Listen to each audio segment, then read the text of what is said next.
Foi et turbulence. Un regard contemporain sur les multiples dimensions de la foi. Coordonnateur, Louis Lesage. Madame, Monsieur, bonjour et bienvenue à ce 5e volet de la série Foi et turbulence. Mon nom est Francine Robert, je suis professeur à l'Institut de pastoral des Dominicains et j'aurai le plaisir d'animer ce 5e volet intitulé Croire d'hier à demain. Je reçois pour vous aujourd'hui Monsieur Mario Mayou, qui est un professeur invité depuis plusieurs années à l'Institut de pastoral. Je lui ai demandé de nous parler de la spiritualité des adolescents. Mario a travaillé à l'époque avec Jacques Grandmaison dans le grand projet de recherche-action dans le volet de l'enquête sur les adolescents et les jeunes adultes. Il a travaillé aussi en paroisse avec des jeunes et il fait actuellement du coaching dans divers domaines, dont entre autres de l'accompagnement de parents d'adolescents. Les adolescents, une génération mystérieuse aux yeux de presque toutes les autres générations. Les plus jeunes ne comprennent pas leurs grands frères, leurs grandes sœurs, et lorsqu'on est adulte, quel que soit notre âge, on a tendance à oublier les hauts et les bas de cette difficile période qu'a été notre adolescence. Qu'est-ce qu'on peut proposer aux adolescents au plan de la foi, au plan de la spiritualité? Quelles sont les attitudes qui ont des chances de fonctionner avec eux? Ce sont ces questions que j'ai posées à Monsieur Mario Mayou, que je reçois pour vous dans un instant.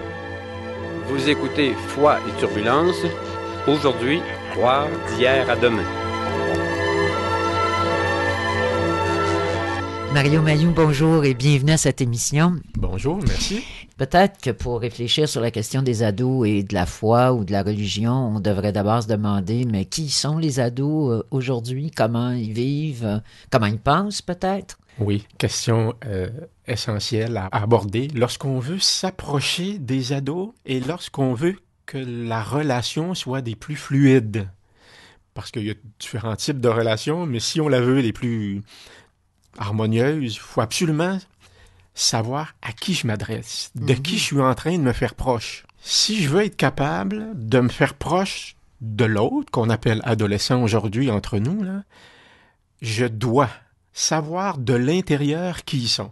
Parce que sinon, si je demeure de l'extérieur, je vais porter des jugements, gros comme le bras, et là, il y a des escalades d'incompréhension qui vont s'installer, et on ne peut plus se rejoindre. Donc, si on regardait je dis bien quelques-uns, parce qu'on pourrait s'en reparler longtemps, même pendant un cours de 45 ans. Oui, puis on sait que les généralisations, ça demande toujours plus de nuances que ce qu'on peut mettre. C'est ça. Alors, les adolescents d'aujourd'hui, premier constat, ils sont pas tout à fait différents des adolescents d'hier. D'abord, sont en train de vivre ce que moi j'appelle des détachements. Premier détachement, ça a l'air gros, mais j'allais dire c'est grave en tout cas. Détachement d'avec mon corps. Hein? J'allais dire, ben là, exagère pas. Il y a quelque chose de grave, une game qui se joue là. Le corps que j'avais, c'est pas juste des os et de la viande, c'est pas juste un moyen de locomotion, c'est ce que je suis. Ma façon d'entrer en relation avec ce que je suis, c'est à travers mes sens, avec mon corps. Et là, tout à coup, il pousse, il grossit, il grandit, il y a des poils, il y a des... Puis là, on dit ça, hein, parfois. Regarde un adolescent, il sait pas comment se mettre les bras, c'est pas élégant. Oui, ça il y a une maladresse. Tout à fait. Alors là, ils vont passer des heures devant le miroir, au grand désespoir des parents, parce qu'ils ont juste une salle de bain, puis on dit « Sors de là, on a besoin d'y entrer. » Mais c'est très concret. Ben c'est ça, c'est de dire « Hey, qu'est-ce que je deviens? » La question de l'image. Elle est super importante à tous les âges. Mais à l'adolescence, mon corps prend des proportions. Bon, je suis un petit peu trop grosse ici, le garçon aussi, bon, etc. Donc, il y a un détachement avec ce corps, ce que je suis. Je sais le corps que je laisse, mais je ne sais pas le corps que je deviens. Le corps comme un étranger à moi-même, un petit peu. Oui. Donc, un détachement, là, c'est très insécurisant, ça. Et ça date pas d'aujourd'hui, mais c'est important de le dire. Ça prend une proportion plus importante à cause de la place de l'image aujourd'hui, qui n'était pas le cas autrefois. On sait, on regarde les réclames publicitaires, tout ce qui se fait autour de l'image, et là, je ne parle pas que des filles.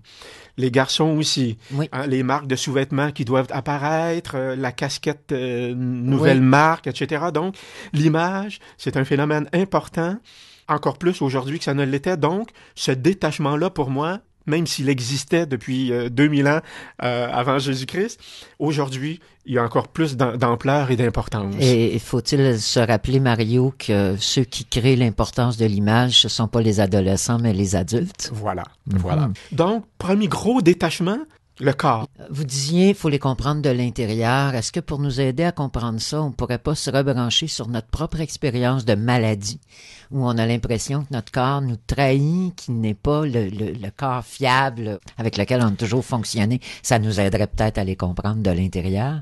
Francine, je me permets une anecdote. Oui. Un jour, un prêtre, évidemment sorti de l'adolescence depuis quelques années, je dirais 75 ans avancé, me dit ceci. Je travaillais à la paroisse avec lui. Il me dit, mon noir, il y a quelque chose de grave qui se passe. Alors moi, je me dis, il veut me parler de la société, il veut me parler de l'Église. Je dis, qu'est-ce qui se passe, l'abbé tel? Il dit, un matin, j'ai été obligé de m'asseoir pour attacher mes souliers.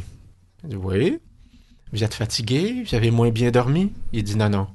Je suis en train de prendre conscience qu'il se passe quelque chose dans ma vie. Mon corps n'est plus celui qu'il était. Oui. Alors là, il était en train de me dire, à cause d'un changement corporel, des questions de sens, des questions de sens de la vie, des questions de sens de la mort et tout, venaient de lui apparaître ce matin-là. Oui, sous un jour bien particulier, c'est ça. Alors, quand on parle de l'importance du corps, qui n'est pas qu'un seul moyen de véhicule, mais qui est mon rapport à moi, mon rapport aux autres, mon rapport à Dieu, mon rapport à la vie, à l'environnement, tout ce que vous voulez, c'est majeur. Et je pense qu'on ne prend pas acte suffisamment de ce deuil-là, parce qu'il est question d'un deuil, autant pour l'abbé de 75 ans que pour les adolescents. Oui, en pleine puberté. Alors donc, c'est essentiel. Si on avait le temps, on pourrait se raconter des anecdotes puis voir tout ce qui est en jeu, mais il faut le prendre acte.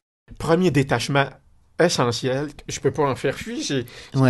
Il me colle à la peau. C'est pas pour rien que les sociétés africaines avaient ou ont encore des rites de passage pour apprivoiser ce nouveau corps. Oui. Il y a une sagesse là. Alors, deuxième détachement, le lien avec les parents. Oui, bien sûr. Oui, bien sûr, c'est peut-être pas une évidence. C'est facile à se dire ça ensemble, assis confortablement ce matin au micro. Mais quand on est en relation avec ces ados-là, il y a quelque chose qui se passe. On ne l'apprend pas dans des livres. C'est quelque chose de voir ces jeunes-là qu'on a aimés, qui ont été parfois des moules, parfois obéissants, parfois... Et tout à coup, on n'a rien fait. Il arrive des coupures, des réactions, des regards, Mais oui, qu'est-ce qu'il a mangé à matin, lui? C'est habituellement la nuit que les hormones font leur travail.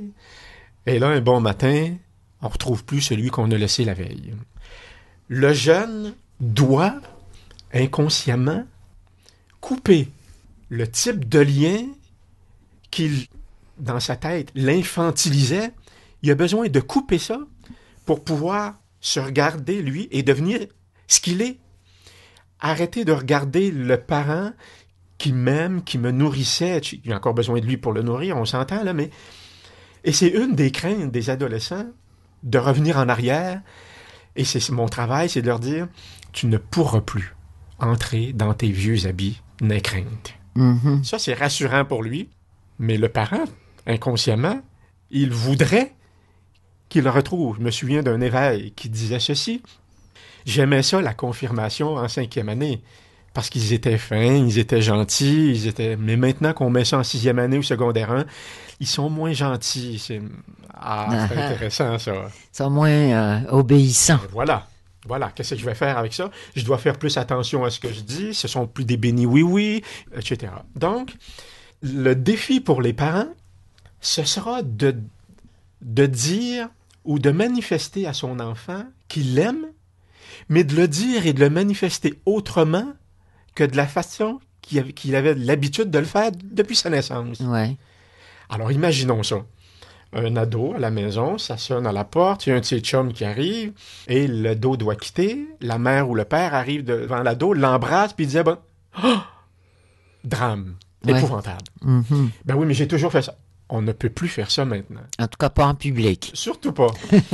Alors, il faut donc trouver, à quelque part à l'intérieur de soi, un chemin, une façon de dire, parce que le jeune a encore besoin de savoir qu'il est aimé, mais pas par le même chemin, pas de la même façon. Donc, il y a un lien qui s'est brisé, un autre doit se trouver. Et c'est ça le défi des parents. Ouais. Alors, pour respecter le cheminement du jeune, qui doit briser ce lien-là, donc délier le lien parental, pour pouvoir, un jour, s'allier avec un conjoint ou une conjointe pour devenir en amour. Ça doit se briser, ça. Mhm. Je le répète, c'est facile à dire ici, confortablement, mais quand ça joue, la game, là, c'est pas toujours facile. C'est pour ça qu'entre autres, qu'on vient me voir en me disant « Aide-moi, je suis plus capable. » Ah oui. Donc, il y a une rupture, Ouais. un deuil d'un type de lien, une façon d'être, d'entrer en relation avec, et on doit trouver une façon autre d'entrer en relation avec. Ouais. Et peut-être que le jeune, il se sent aimé si on réussit à lui faire comprendre qu'on accepte qu'il y a une certaine rupture à vivre, puis qu'on cherche, nous aussi, Oui. c'est quoi les nouvelles modalités Oui, de la relation. tout à fait. Et souvent, ce qui est un petit peu paradoxal, c'est que le parent, je l'aime encore, mais je dois rompre avec un type de lien. Et je me souviens certains parents qui me disaient, mon ado veut partir là avec un colocataire ou je sais pas trop quoi.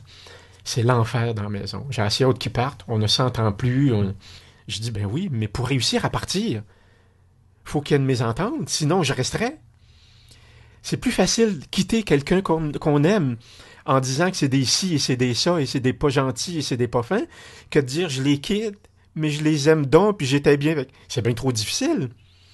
Donc, je quitte ce que j'aime. Mais pour m'aider à le quitter, je suis obligé de dire qu'ils sont pas cool. Hein? Ouais. On s'entend? Ouais. OK. Alors, il y a ce défi, donc, de la rupture, puis des nouvelles modalités de relation. Que moi, j'appelle des détachements. Hein? Détachement avec mon corps, détachement d'un type de lien avec mes parents, ou les adultes qui tiennent ce rôle-là. Il y a un autre défi, évidemment, dans l'adolescence, c'est celui qu'on appelle le processus d'identification. C'est-à-dire, je suis en train de travailler, je suis en train de m'approprier ce que je suis. Quand j'étais enfant, je remplissais mon sac de ce que mes parents voulaient bien y mettre. J'étais une éponge. Je me souviens, quand on travaille en paroisse, on s'arrache les cheveux, puis on dit, bon, est-ce que c'est la volonté du jeune ou la volonté du parent d'être là pour demander un sacrement ou un parcours catéchétique? Moi, je dis toujours, arrêtez. Les deux sont comme ça, en symbiose. On ne sait pas ce qui provient du parent, ce qui provient du jeune. C'est pas encore clair. Attendez, ça viendra bien assez vite. À l'adolescence, c'est le temps où je vide mon sac de ce que mes parents y ont mis, je nettoie mon sac et je vais le remplir, mais cette fois-ci de ce que je veux bien y remplir. Le processus d'identification, c'est ça. Mes choix. Devenir soi-même. Voilà. Mes choix, mes valeurs, mes goûts à moi. Je ne porterai plus les vêtements que mes parents veulent que je porte. Donc, c'est l'âge où je veux prendre des décisions. C'est l'âge où je vais m'affirmer. Oh, ça, là. Pour bien des adultes, parlons des parents, mais aussi des adultes qui interviennent, les jeunes ont le goût de lever la main, puis de s'exprimer, puis de s'extérioriser, puis de dire, ben moi, je suis pas d'accord, puis moi, je suis contre ci, puis moi... Je dis aux adultes qui les accompagnent, prenez-le pas personnel, ils sont en train de dire ce qu'ils sont. Et malheureusement pour vous, ils sont pas toujours habiles, c'est normal. Ils sont en train de l'apprendre, ça. Mhm. Donc, Et même juste de s'entendre dire oui. leur propre opinion, ça leur permet de se faire une opinion. Tout à fait. souvent. Oui. Tout à fait. Alors donc, le processus d'identification, il s'opère, je le répète, pas toujours de façon habile, puis comme dans les livres, ça marche pas de même. Mais pour ce faire, ils ont besoin des pairs, P-A-I-R-S. l'appartenance au groupe, la gang. Elle est cruciale, OK? Et là, bien des parents vont dire, oui, mais je peux pas choisir la gang, je peux pas... Ben non. Puis ils s'inquiètent des relations, puis c'est normal aussi. Mais voilà, il y a un gros deuil à vivre. Ouais. Et un gros deuil aussi de dire, nous ne serons plus les confidents de notre jeune, ce sera maintenant ses chums. Il y a une distance qui est en train de se prendre, de s'opérer. Des fois, je dis aux parents, si le lien n'a pas été solide avant l'adolescence, je suis désolé, c'est pas l'adolescence qui risque de se bâtir. Non, après, il faut attendre qu'ils soient des adultes et là, ça peut revenir autrement. Tout à fait. Oui. Il faudra se trouver une façon de garder un petit lien, si ténu soit-il. Mais en tout cas, donc, deuxième défi, c'est ça, le processus d'identification, et il est crucial. C'est, imaginez, là, c'est l'âge, c'est le moment où je ramasse tout plein de choses, puis je suis en train d'investir sur moi-même. On dit que c'est un âge où les jeunes sont égocentrés, narcissiques. Dans l'Église catholique, on n'aime pas ça, ces mots-là. Narcissique, égocentré. Mais je me dis, il faut être à quelque part, de 0 à 99 ans, il faut flirter avec Narcisse. Sinon, on se fait manger à laine sur le dos, on se fait démolir, on se fait détruire. Il faut l'avoir, ça. Mais dans l'Église catholique, on a souvent dit le contraire. Et moi, je dis non. Puis quand tu es à te construire toi-même, il faut bien que tu réfléchisses sur toi-même, puis que tu t'occupes de toi-même. Oui. Comment faire autrement? On met le spot sur soi. Bien sûr. Alors là, voilà. Toutes les énergies à investir. Oui. Mais ça, pour les gens qui entourent, ça peut être fatigant. Des gens vont mettre une étiquette égoïsme, alors qu'il y a un égocentrisme nécessaire. Sain. C'est ça que vous dites. C'est nécessaire. Bien sûr. Même si autour des adolescents, on va dire, oh, lui, c'est vrai, il faut se le rappeler. Mais c'est un processus d'identification, donc, qui est essentiel. Je le répète, un travail qui n'est pas simple, hein? Qui n'est pas simple. Non. Et vous l'avez peut-être déjà, je me permets un petit clin d'œil humoristique avec vous, vous avez peut-être déjà rencontré des adultes avancés en âge qui sont restés bloqués là. Seigneur, oui. Ça, c'est pas mal plus pénible qu'à 15 ans, je dois dire. Alors, vaut mieux donc permettre ce processus d'identification-là de se vivre au bon moment. Bien sûr. Puis après ça, être capable de l'altruisme, puis etc. Ouais. Mais ici, là, j'ai besoin de regarder ce qui je suis. Puis... Et ça, il faudra s'en rappeler quand on deviendra agent et agente de pastoral. Oui. Troisième, et je dirais dernier défi rapidement, c'est l'autonomie. Le jeune fait tout ça pour devenir autonome. Un jour. Et dans ce processus-là, évidemment, il y a tendance à dire c'est pas de l'autonomie, c'est de l'autarcie. Je veux pas aucune règle, je veux pas aucun règlement, je veux pas aucune autorité, je veux décider tout par moment. C'est pas de l'autonomie, c'est pas de la liberté, c'est de l'autarcie, ça. Hein? Oui. Mais c'est ça. Pour devenir autonome, moi je dis souvent, on part d'un extrême pour aller à l'autre. C'est ça. Hein? Ça demande un tel effort qu'il faut aller plus loin que nécessaire, finalement. Oui, c'est bien dit, ça. Il faut aller plus loin que j'aime ça, plus loin que nécessaire. Alors, l'autonomie, c'est aussi à travers l'estime de soi qu'on va y arriver. J'en parle parce que pour moi, un des premiers rôles de l'adulte qui accompagne l'ado, que ce soit le parent ou l'intervenant ou l'intervenante en pastoral, c'est de dire, je dois m'assurer que le regard que je vais poser sur le jeune, va lui permettre de se dire, je vaux quelque chose, je suis quelqu'un, parce que peut-être qu'à l'intérieur de lui, c'est plein de doutes, c'est plein de questions, c'est plein de trous, c'est plein de noirceur. C'est à moi, dans le regard, dans mon rapport à lui, dans mes propos, mais aussi dans le regard, de lui manifester qu'il est quelqu'un. Et après ça, si je veux lui dire qu'il est quelqu'un aux yeux de Dieu, ben là, la table est mise, là, c'est 1 + 1 = 2. Là. Si je suis pas capable de lui manifester ça dans mon propre regard, contact avec lui, ça sert à rien. Si j'essaie de lui faire croire que Dieu l'aime et qu'il est important, ça marchera pas. Okay? En effet. Donc, c'est rapide, mais 3 défis essentiels, incontournables, qui auront des impacts sur tout adulte qui veut intervenir auprès des ados. C'est clair. Vous écoutez Foi et Turbulence. Aujourd'hui, croire d'hier à demain. Je suis toujours en compagnie de Mario Mailloux Et nous parlons des adolescents. Mario, vous venez de nous faire un portrait qui me rappelle les adolescents des années 70. Il y a quelque chose de permanent, je pense, dans la puberté. En effet. Qu'est-ce que ça vous amène comme réflexion sur le rapport entre les jeunes et la foi, les jeunes et le religieux, la spiritualité? Oui, je me permets un petit clin d'œil humoristique. Je voudrais pas scandaliser les personnes qui nous écoutent, mais quand j'étais enfant, on m'a appris que la foi peut transporter les montagnes. Mm-hmm. Ben aujourd'hui, pour les ados, là, c'est la souris qui Oui, transporte les montagnes. c'est la souris. Hein? Je sais pas si on peut prendre conscience de cette nouveauté-là. Le monde s'ouvre à nous. Le monde est à ma portée. Les jeunes ont été presque conçus dans l'univers Internet, aujourd'hui avec les médias sociaux. Donc, ça veut dire qu'ils ont accès à tout, ou presque, maintenant. Oui, en 2-3 clics. Hein, Voilà. Ouais. Alors ça, c'est différent de nous, de notre enfance. Ça a des répercussions, ça. Par exemple, pourquoi j'endurerais une catéchèse ou quelque chose d'ennuyant ici si je peux avoir accès, par exemple, avec les médias sociaux, à un truc full écœurant, intéressant qui se passe en Nouvelle-Zélande. J'y ai accès. Ah oui. Ça veut dire aussi, j'ai accès à tout. J'ai accès à de la diversité. J'ai un buffet devant moi. Les choix que je vais faire, premièrement, ça va me demander comment je vais faire pour choisir. Hein? Moi, quand j'étais enfant, il y avait une voie royale. C'était ça ou rien. Mm-hmm. Mais maintenant, les jeunes ont accès à différents courants. Et je dis ça, j'aimerais ça qu'on ne jette pas de blâme. Pour eux, c'est le fun. Ils peuvent goûter à ceci, ils peuvent goûter à cela. Pour nous, on va dire, ben non, on fait pas ça. On connaît pas. Mais c'est l'âge où ils vont expérimenter. Alors, imaginez ce qui se passe dans l'univers, je dirais, mental du jeune. Tout est accessible.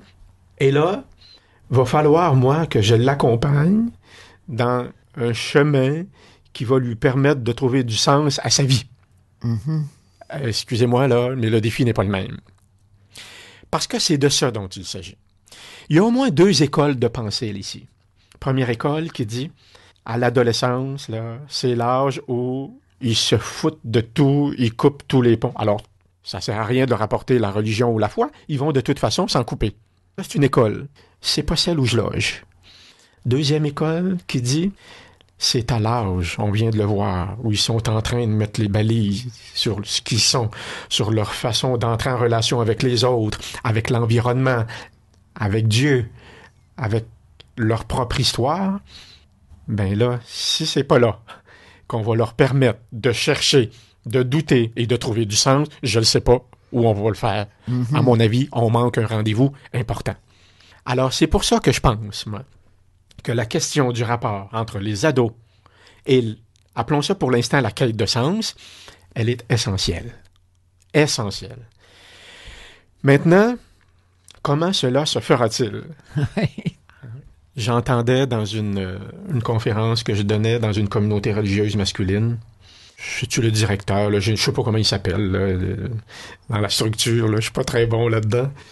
Le haut placé a osé dire devant ses confrères que lui, devant des adolescents, il sait pas quoi faire.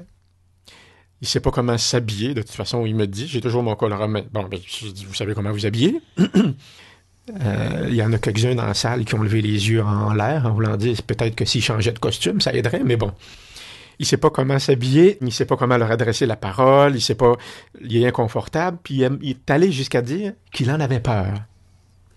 Ben, j'ai dit, écoutez, je voudrais saluer votre lucidité, votre honnêteté, c'était pas évident d'oser dire la chose. Et je lui dis, ça pourrait peut-être que le jeune a aussi peur de vous que vous avez peur de lui. Mm-hmm. Hein? Il y a 2 mondes, là, qui se regardent un petit peu de loin en disant que c'est ça. Il y a un constat, là, on pourrait en rire tous les deux, on s'entend bien, les 2 ont peur, un de l'autre. Oui, il y a un malaise profond. Tout à fait. Mais connecter sur notre propre malaise, c'est se rendre capable d'accueillir le malaise du jeune, au fond. Et moi, je dis, ben oui. il y en a un des deux qui est au service de l'autre. En effet. Alors, il y en a un des deux qui, à mon avis, d'abord, il devrait ou bien aller voir un coach ou de se faire aider. Hein? Comment je vais faire pour m'approcher de l'autre sans partir en courant? OK, je n'ai plus ces mots. Ben, il faudrait peut-être que je l'écoute. Avant de lui dire mes mots à moi, M-O-T-S, avant que ça devienne des mots M-A-U-X, il faudrait peut-être que je prenne mon courage à deux mains, puis je dis, je vais me taire, hein? Puis je vais dire, comment il parle? De quoi il parle? C'est quoi qui est important pour lui aujourd'hui? Je ne le sais pas. Je suis déconnecté. Ben là, avant de lui parler de Jésus, de Dieu et de l'Église, il faudrait peut-être que j'apprenne à connaître celui à qui je veux m'adresser. Hein? J'ai déjà entendu dire que pour apprendre les mathématiques à Jean, il fallait que j'apprenne à connaître Jean. Ben là, le supérieur de la communauté religieuse me disait à moi et à tout le groupe, ne me laissez pas lousse devant des adolescents, je ne saurais pas quoi leur dire. Alors je lui dis, première chose à faire, promenez-vous et écoutez. Lisez ce qu'ils disent, écoutez ce qu'ils disent. Écoutez le malheur, leur malheur. Quand un jeune décide de se suicider, là, il me dit quelque chose de lui et d'elle de très grand et de très grave. Oui. Il me dit quelque chose de la société dans laquelle on vit. Il me dit quelque chose de tous les adolescents. Voilà, oui. Voilà. Donc, la quête de sens dont on parle, là, Francine, c'est une question grave aujourd'hui, en 2012, là. On ne peut plus passer à côté de ça en disant, ben, je sais pas trop comment m'y prendre, donc d'autres y verront. Je vais prier pour eux. Ils prient pas, donc je m'attarderai pas à eux. Écoutez, là, on est ici pour se dire des choses graves. Question de quête de sens, là, c'est de ça dont il s'agit ce matin. Et c'est certainement plus pénible à vivre aujourd'hui dans une société éclatée où il y a pas d'unanimité justement sur le sens de la vie que lorsque moi, j'avais 15 ans et que... Ben, éclaté, je le sais pas. Mais où, en tout cas, il y a une diversité de sens qui s'offre à moi. J'aime mieux ça. Effectivement, le travail est plus difficile. Donc, les hommes et les femmes qui ont à intervenir sur le terrain de la quête de sens, à mon avis, doivent enlever leurs chaussures parce que le terrain sur lequel ils vont s'aventurer, c'est une terre sainte. Il peut être miné. Hein, parce qu'on sait que les adolescents peuvent être violents. Oui, voilà, explosifs. Mais, alors, j'enlève mes chaussures, je me tais pour d'abord écouter ce qu'ils ont à me dire, pour savoir par quel moyen, créneau, brèche, je vais m'y prendre. Et j'aurai le goût, si vous me permettez, de lire un extrait. C'est un texte qui est anonyme et qui s'intitule « Peux-tu simplement m'écouter ?» Allez-y. Quand je te demande de m'écouter et que tu commences à me donner des conseils, tu n'as pas fait ce que je te demande. Quand je te demande de m'écouter et que tu commences à me dire pourquoi je ne devrais pas ressentir ceci ou cela, non seulement tu n'as pas fait ce que je te demande, mais tu bafoues mes sentiments. Quand je te demande de m'écouter et que tu sens que tu dois faire quelque chose pour résoudre mon problème, là encore, tu n'as pas fait ce que je te demande, tu m'as fait défaut, aussi étrange que cela puisse paraître. Écoute, tout ce que je te demande, là, c'est que tu m'écoutes. Non que tu parles ou que tu fasses quelque chose, je te demande uniquement de m'écouter. Quand tu fais quelque chose pour moi que je peux et que j'ai besoin de faire par moi-même, tu contribues à ma peur. Tu accentues mon inadéquation. Mais quand tu acceptes comme un simple fait que je ressens ce que je ressens, je peux arrêter de te convaincre et je peux essayer de commencer à comprendre ce qu'il y a derrière mes sentiments, même irrationnels. Les sentiments irrationnels deviennent intelligibles quand nous comprenons ce qu'il y a derrière. Et peut-être, est-ce pour cela que la prière marche parfois pour quelques personnes? Car Dieu, il est muet. Il ou elle ne donne pas de conseils. Il ou elle n'essaie pas d'arranger les choses. Il ou elle écoute simplement et te laisse résoudre le problème par toi-même. Alors, s'il te plaît, écoute et entends-moi. Et si tu veux me parler, attends juste un instant et je t'écouterai. C'est un très beau texte, Mario. Anonyme, Oui, dis? oui. En tout cas, reflète bien le besoin des ados. Oui, il reflète bien le besoin des ados et il reflète bien aussi l'intervention qui doit être la mienne. Quand je veux m'approcher, que je veux me faire proche d'un adolescent en quête de sens, l'écouter. Avant même de lui proposer mes trucs que je crois bons pour lui ou bons pour elle, alors que je n'en sais rien, je sais que ça a été bon pour moi, mais je ne sais pas si ce sera bon pour lui ou bon pour elle, c'est de l'écouter. Et pour ça, ça m'amène à aller sur un terrain un petit peu frustrant parce que je n'aurai pas le temps de le développer davantage. C'est les distinctions à faire. Plusieurs intervenants et intervenantes qui veulent travailler auprès d'adolescents le font sur le terrain de leur confort, dans sa zone de confort, qui est la religion. On connaît ça, on apprend ça, on aime ça, etc. La religion, c'est une organisation qui est bien fondée, qui nous aide, qui nous permet d'avoir accès à une transcendance où les chemins sont déjà balisés pour nous. Il y a des rites, il y a des prières, il y a des façons d'entrer en relation avec l'autre, il y a une Bible pour connaître. Donc, c'est gentil, on nous offre tout ça pour ne pas en se levant le matin à chaque fois qu'on ait à tout réinventer la roue. Mhm. Sauf, parfois, on se fait jouer des tours. On va sacraliser le chemin qui mène vers cette transcendance-là. On va regarder le doigt plutôt que regarder la lune. Le jeune, l'adolescent, se trouve à l'étroit dans ces propositions-là qui deviennent des carcans ou étouffantes. Et ça, bien des adultes aussi. En effet. Alors, l'adolescent a besoin d'expérimenter des chemins qui mènent à cette transcendance-là. Mhm. Et qui ne sont pas nécessairement les chemins que nous connaissons ou qui sont balisés par l'institution. Et qui sont probablement des chemins que nous n'aimons pas pour nous, mais qui pour eux, à ce moment-ci de leur vie, sont essentiels et goûtent bon.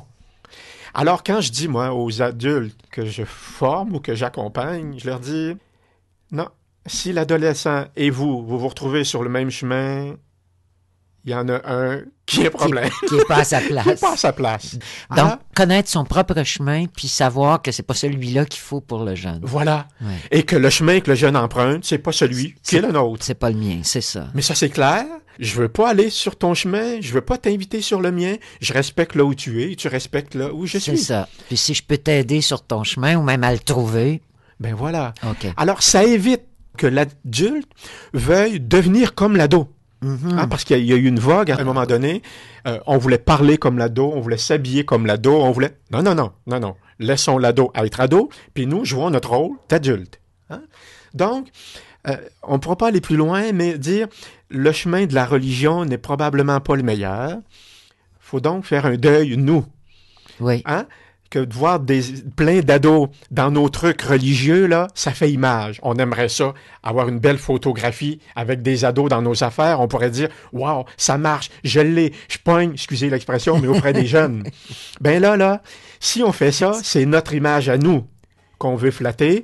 On veut travailler à la survie de notre institution alors qu'on est là pour travailler à la survie du devenir des adolescents. On se trompe, là. Mhm. Alors, je répète, on est là au service des ados et de leur devenir, et non pas de notre survie de l'institution. C'est tellement important, Mario. Puis je suis absolument 100% d'accord. J'ai l'air choqué, mais je suis convaincu. Je me suis déjà choqué comme ça, moi aussi, en réunion d'agentes pastorales, Mario, pour la même raison.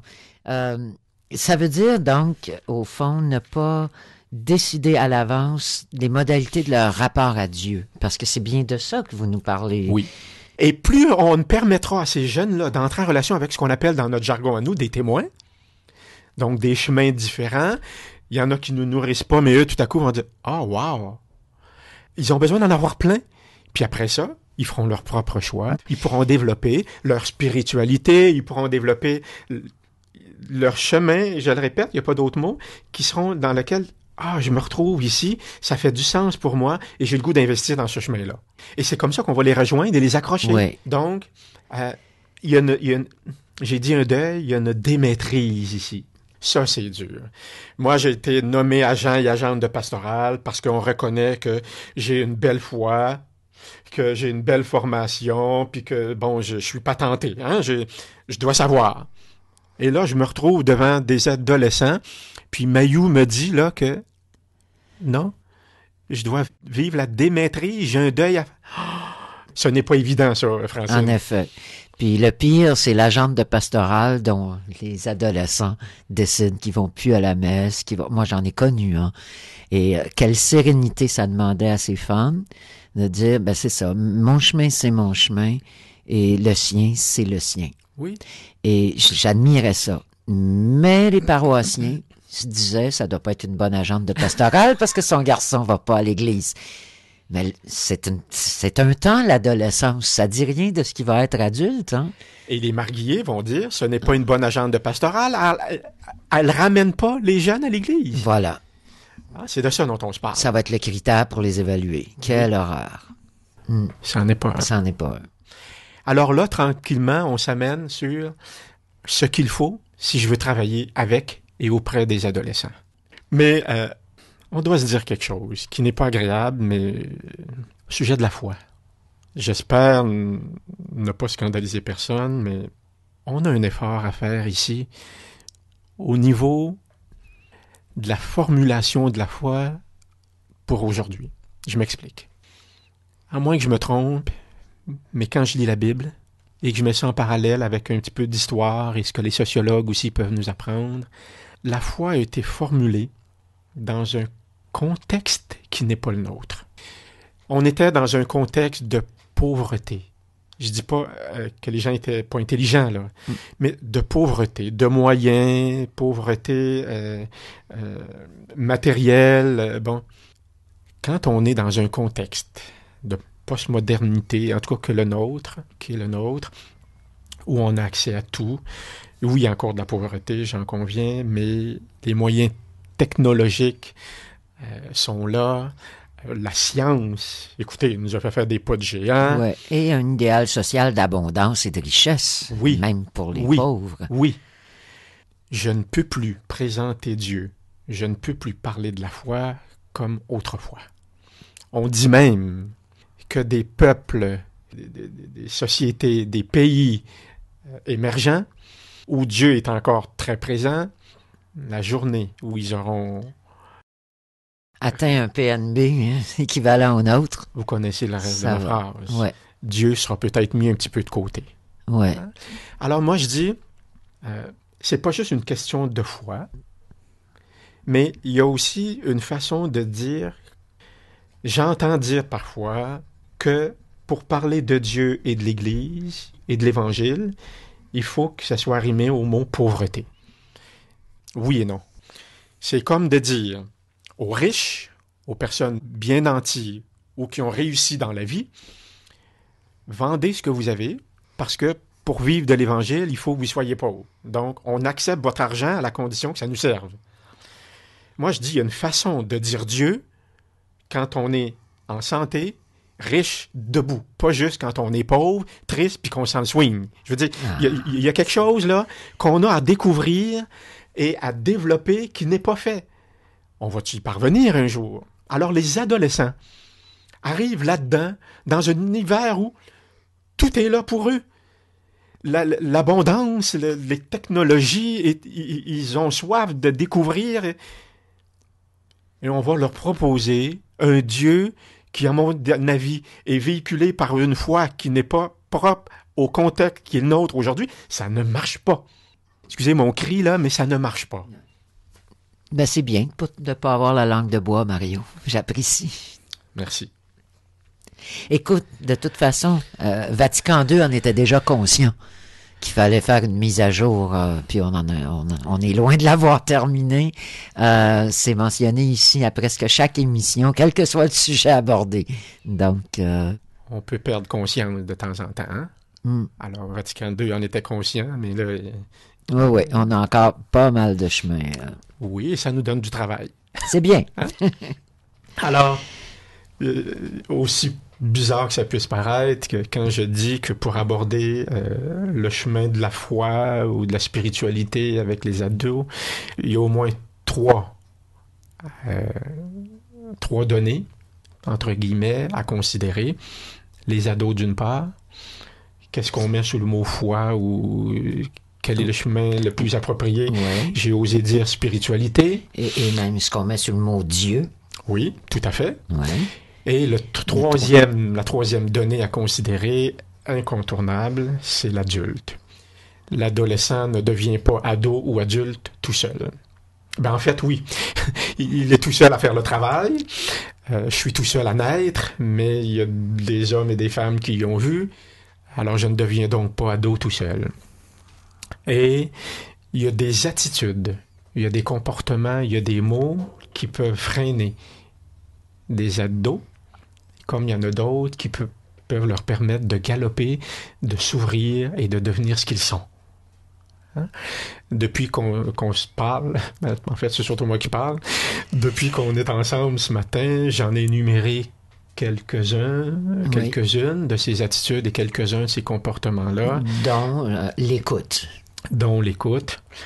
Aussi, d'être capable de se situer soi-même là où on est.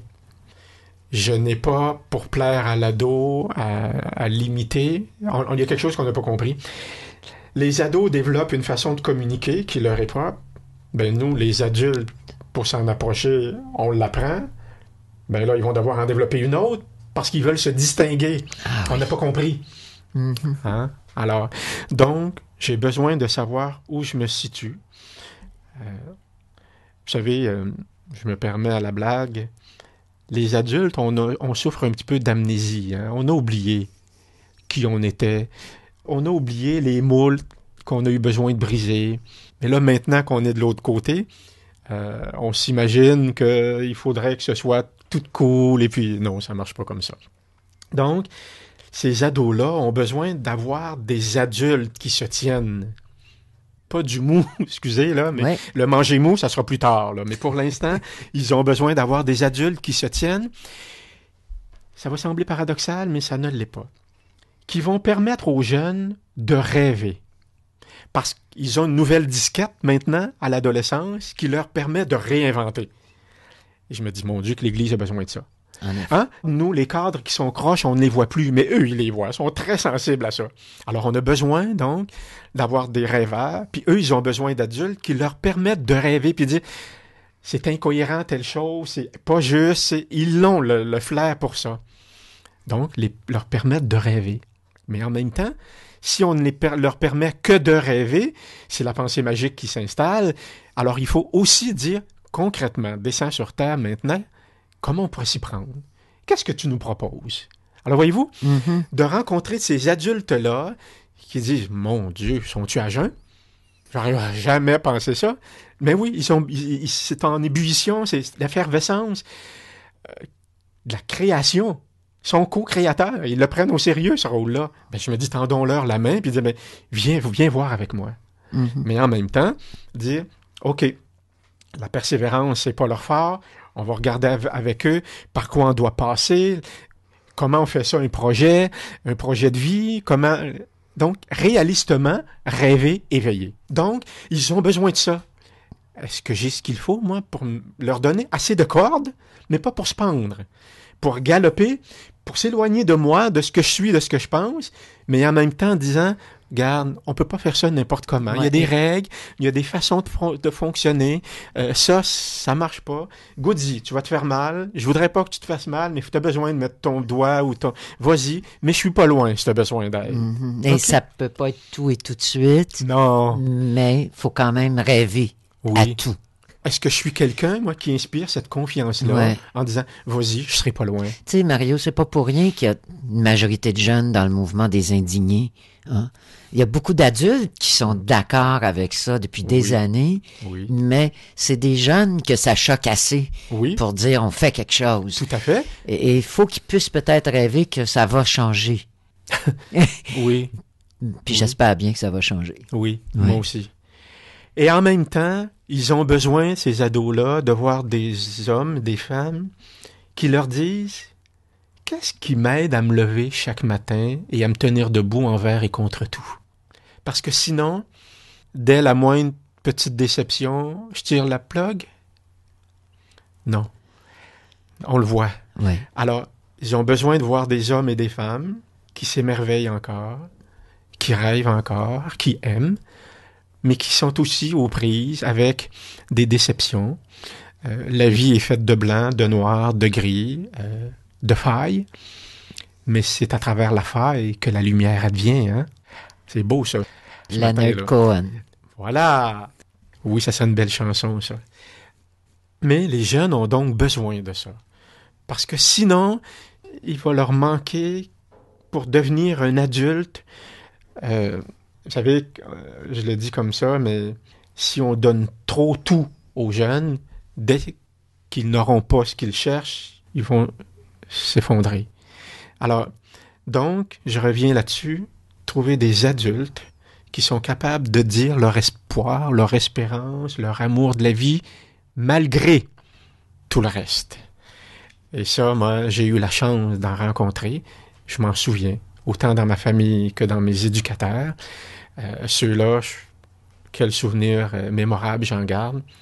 Et parfois, il m'arrive de me dire, est-ce que j'en serai un de ceux-là? Je le sais probablement pas. Je le saurai probablement jamais. Mais ça fait partie, c'est prétentieux de ma part, mais de vous dire, j'aimerais ça avoir été là pour quelqu'un. C'est le rêve que je fais éveiller, c'est le souhait que je me fais et que je fais à vos auditeurs et à vos auditrices. Mario Mailloux, c'est un regard à la fois réaliste et pourtant espérant et positif que vous portez sur les jeunes et sur nous, auprès des jeunes. Un immense merci.